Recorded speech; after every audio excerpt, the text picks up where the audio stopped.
now that the analysis is complete, we should prepare the instrument for inactivity period. We need to flush the column with organic solvent, but the problem is it is now filled with buffer. If we flushed it directly with pure acetonitrile, the buffer would likely precipitate and clog the column. So first we will flush the channel A with pure water. So I placed the reservoir with water on channel A. I open the purge valve and I will set the flow to 5 milliliters per minute, 100% to channel A, which is now water, and flow gradient to 100 milliliters per minute. So channel A will be flushed completely with water.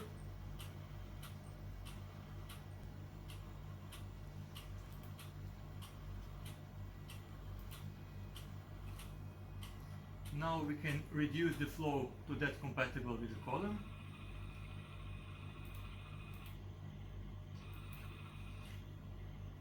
Set 20% acetonitrile, 80% of water to the column.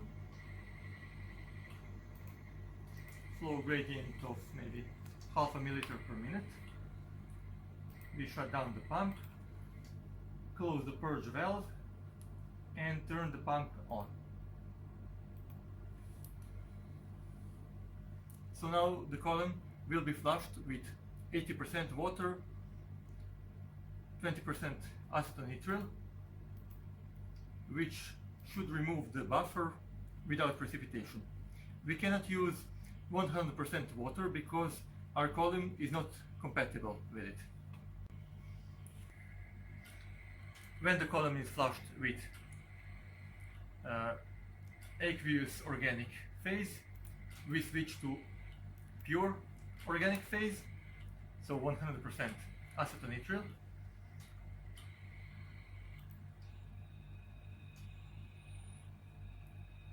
So now any residues will be removed from the column and it will be prepared for long-term storage without any risks of, for example, algae forming.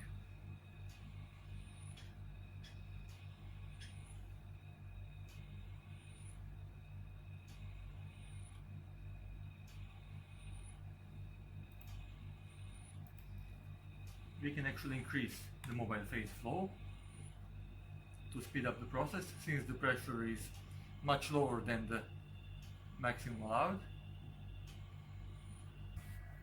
So we can see that some peaks appear.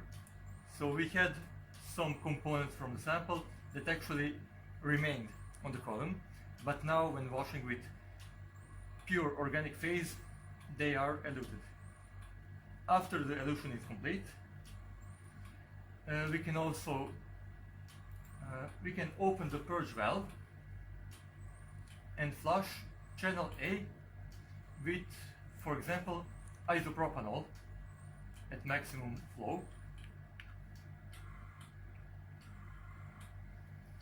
So that the water channel is also kept in organic solvent and no algae formation will occur during time.